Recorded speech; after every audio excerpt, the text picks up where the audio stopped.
Aljamain Sterling is arguably one of the best bantamweights in the history of that weight class. He was notably substantial for a bantamweight, and it always blew my mind that he was able to cut to 135. I mean, from what I heard, he would cut from 170 to 135, and that would give him a 20-pound weight advantage against all, if not majority, of his opponents. I mean, no wonder the guy was able to muscle people around, but it's not a knock on the guy, it's just plain facts. He had a massive height and weight and speed advantage over everyone, but barely squeaks out decisions for a majority of his career, that is. I mean, I know he has some finishes, and like I said earlier, that's not a knock on him. I've always thought of Aljo being pretty good, especially when it came to the grappling aspect of it. It's just personally, it was just hard for me to give him all that credit, because like I said, he's so big for that weight class. The fact that somehow he was able to make 135 is still crazy for me to take, since he's freaking huge. It's just insane, you know. Anyways, we finally heard that Aljo is finally going up to the 145,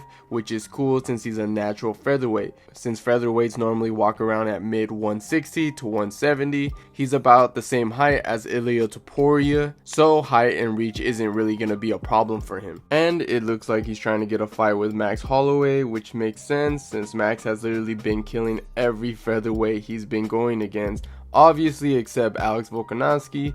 This matchup makes sense also for Aljo, since he's a new face in the featherweight division and that he dominated mostly everyone in bantamweight. It kind of makes sense for these two fighters to fight, since it's kind of a big fight as well. And yes, I'm aware that Max and Justin have been teasing a potential fight in the future, but nothing is set in stone for that just yet. Anyways, if Max and Aljo do fight, I think Max finishes Aljo in 2 rounds, since Aljo's game is mostly to spam takedowns and try to get your back and either choke you out or just keep you down there for the entire round.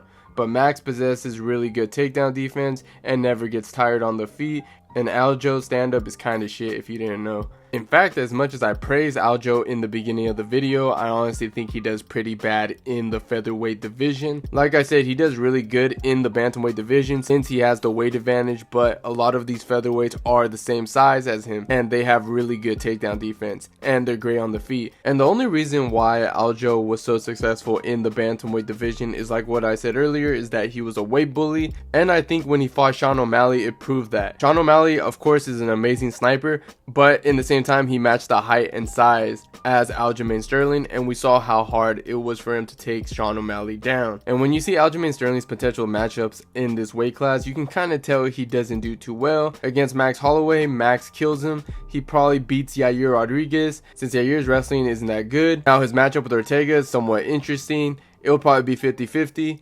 Arnold Allen walks through Aljo. Topuria murders Aljo. Josh Emmett probably beats him up too. And I don't know, man, the more I think about Aljo going up, the more I have my doubts about him having any type of success in the featherweight division. But I do prefer him coming up than seeing him bullying smaller opponents. It's really going to test him in this weight class, and even if he gets murdered from majority of his opponents, he will gain more respect out of it from the fans. And I think at this point of Aljo's career, that's what he really wants. I mean, after all, Aljamain Sterling's legacy is his title run in the bantamweight division, and even if his featherweight run is terrible, it doesn't really affect his legacy.